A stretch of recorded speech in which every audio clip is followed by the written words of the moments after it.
Hello friends, how are you all? Hope you are doing great at various aspects of your lives. Exploring the modern take on Indian legends, we have been reading Shatrujeet Nath's Vikramaditya Veergatha books and we have shared our reviews on the first two books of this series with you in past. And now continuing with the series, let us talk about the latest installment in the series, The Vengeance of Indra. Let us take a look at the cover page of this book. As you can see, the cover page features a majestic figure holding a thunderbolt over a battleground, a brutal scene of carnage. As you would imagine, the cover page reflects the title, and the majestic figure is none other than the Lord of the Devas, Indra, as he is described in the book. Broad shouldered and heavily muscled, Indra had a luxuriant crop of golden hair and a luscious golden beard that came down to his chest. The cover page is very attractive and fits in well with the cover pages of the previous books in the series. While Indra on the first page is very impressive, we'll let you explore the book to find out whether the scene of his vengeance as depicted on the cover page actually happens in this book. Now let us take a bird's eye view of the story.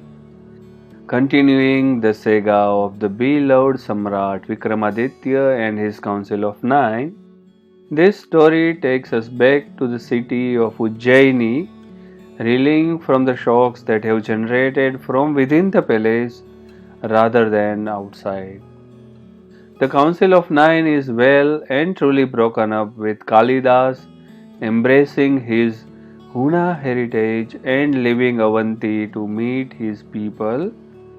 But his leaving has also created a breach between Vikramaditya and Vararuchi, has left Shankubala heartbroken, and Kshapanaka is resentful towards Vikramaditya for letting Shukracharya and Kalidas go.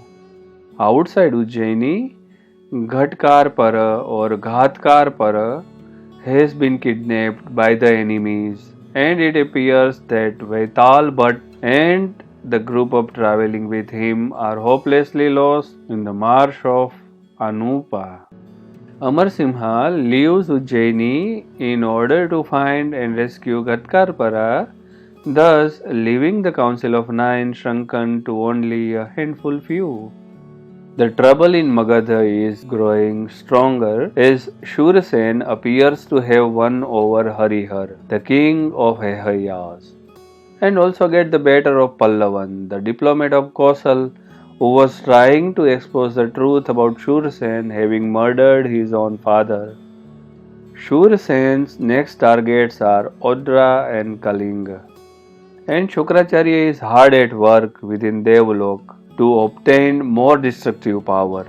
While Indra has left for Ujjaini in accordance with the conspiracy at Meru, when Indra comes to Ujjaini and delivers his blow to Vikramaditya, that Vikramaditya is actually son of Gandharvasen, not Mahendraditya, Vikramaditya's world seems to shift. Indra claims that as Gandharvasena is his son, Vikramaditya is Indra's grandson and a part Deva and should give up the Halahala in favor of Devas. Not only Vikramaditya refuses to accept anyone as his father, but Mahendraditya, he also refuses to subject his mother queen Upashruti to any questions. And although Indra leaves, the city as well as Vararuchi now have doubts about Vikramaditya's legitimate right to be the Samrat. Will this be the last blow to destroy the brotherly love? In Udayapuri, things fall in place as Ghatkarpara's friends figure out how to get him back. But Ghatkarpara himself has discovered his secret power. What is it and will it help him escape the prison? Kalidas has now embraced being Gaurtraka, and we made and understand the Hunas, their customs, their shamans called Droibas, and their reasons to attack Sindhuvarta. But will they accept Kalidas as their own? As the tough times have dictated, Ujjaini has decided to go to the forest of exiles in search of allies. As Shankubala leaves to meet the Danavas of Janasthan, is there any hope of a return? At last, finally, Shukracharya has figured out what the bones have been saying. He knows where Halahala is hidden. As the Asuras prepare to charge Ujjaini, how will Vikramaditya fight him in absence of Vaital Bhatta? Now my views and reviews for this book. A lot of literary works have talked about Vikramaditya and his Council of Nine. Kalidas, Vararuchi, Varahmihir, Dhanvantri, Amarsimha, Shanku, Shapanaka, Ghatkarpara, and Vaital Bhatta.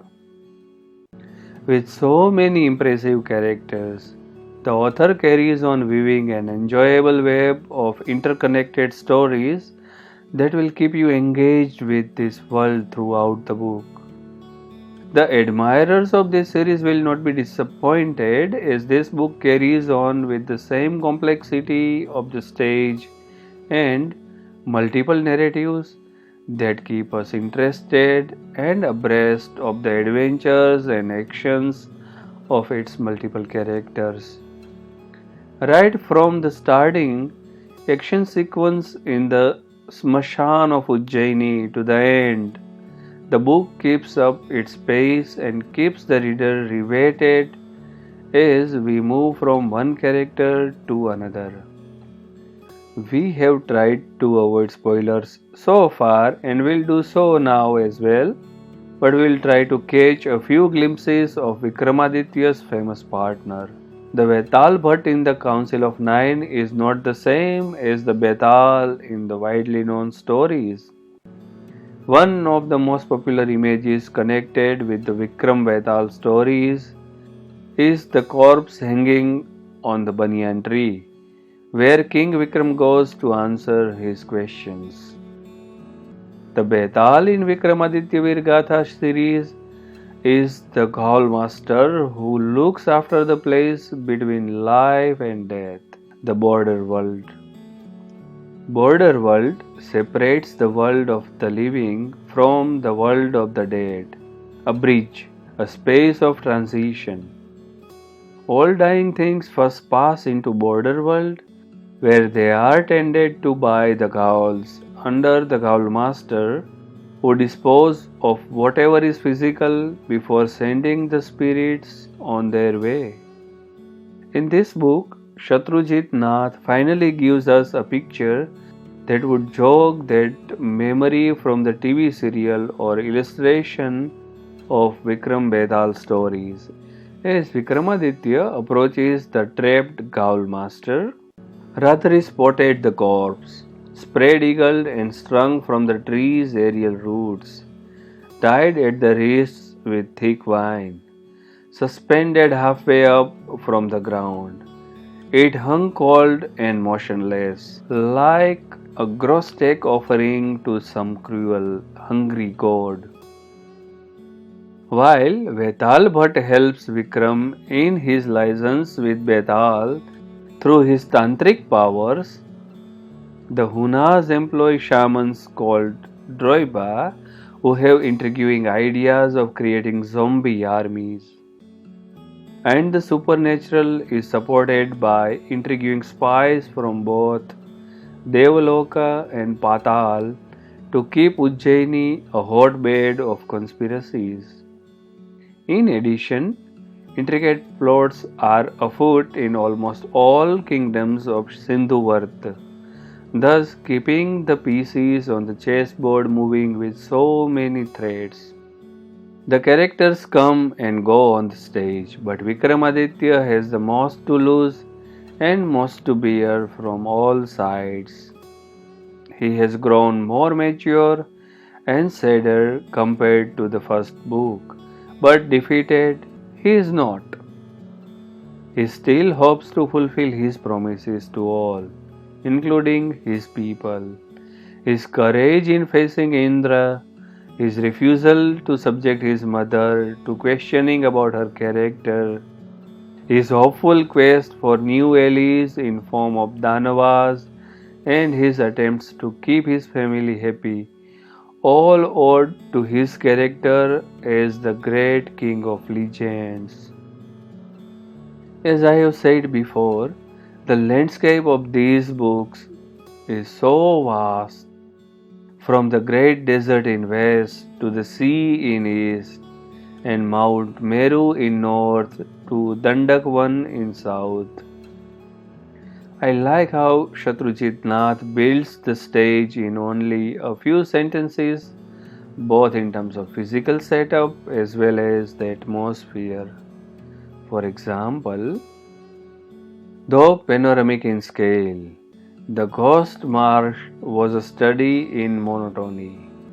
It sprawled in every direction from the foot of the hill, a drab and limitless landscape wreathed in drifting curtains of mist, with clumps of mossy forest and pools of shimmering swamp visible in the gasps in the mist. The marsh dwindled into a rising stream of haze, and haze and yellow-grey clouds merged such that it was impossible to say where the earth ended and sky began. Color had leached from everywhere, leaving behind lifeless greys and splotches of dull green. Night had woven a tight cloak around the palace, smudging the contours of its rising domes, balconies, and terraces. So it was difficult to tell where the night ended and the palace began. Even the lights dotting the palace windows seemed to shrink and withdraw in defense to the darkness, while the torches lighting the causeway were pale halos of uncertainty, their reflection undulating like ghosts in the lake below. We have a few new characters in this book, but it is more the story of understanding the reservation. But it is more the story of understanding the reservations, limitations, prejudices, and long held resentments between the close knit council of nine. There is no different than what surface in every family and long term friends. But because these powerful people also have to fight formidable enemies, even small troubles are harbingers of big consequences. On the positive side, though, as they are all being tested on personal front, they are also discovering the potency of their newly discovered powers. This balance makes this an enjoyable adventure story, rather than a tale of gloom and doom all around. And amidst all the action, the book also filled with astute battle chords. The demands of war may look unreasonable in times of peace, but the willingness to meet those demands determines whether one ends up victorious or vanquished. What is justified and what isn't are points of view. If we sow seeds of blood, we must be prepared to reap a harvest of sports. Although there is action aplenty with swords and shields, there is a lot of focus here on the internal struggle of the characters and how they judge one another's actions.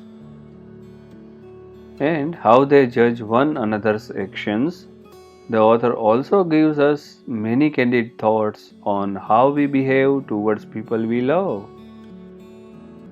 Between the reluctance to say and the hesitation to understand, precious moments are lost. The pariah's hurt, the hurt of rejection, of being misunderstood by your very own, of realizing that no matter how selfless your motivations are, your decisions will be questioned and your actions will be judged. One cannot expect to be forgiven just because one is suddenly repentant. That would be too convenient. There is a price to pay, and part of the punishment is not knowing when, if one will be pardoned. And the words of those having loved and lost. Why do young people not think before falling in love? Why can't they see the pain that they are inviting upon themselves? Why does love hanker for so much sorrow and punishment? Why is love so foolish? Vikramaditya lives on in people's memory as the kindest, the Parduk Panjan king, who would do anything to help his subjects. Following words from the story says it all. People respect a king who cares. You don't rule by occupying a throne. You rule by occupying a place in your people's hearts. In summary, we thoroughly enjoyed the book, and if you go for Kindle edition, which is not too pricey, you can also look forward to around 6 hours of this adventure-filled voyage. ThinkerViews rating would be around 8.5 stars out of 10. We are also looking forward to read the fourth book in the series, The Pleasant Surprise. The book name is The Wrath of the Hellfires. We will definitely share our views here on it when we'll get a chance to read that book. And we are very sure that Vikramaditya Veergatha lovers will definitely enjoy it. So, have you already read the book? Are you planning to read it? What do you think about this book review?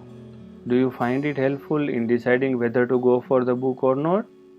Please do share your genuine remarks via comments below. If you have enjoyed listening to the review, please hit the like button and do not forget to share it with your friends and other fellows whom you think such reviews interest more.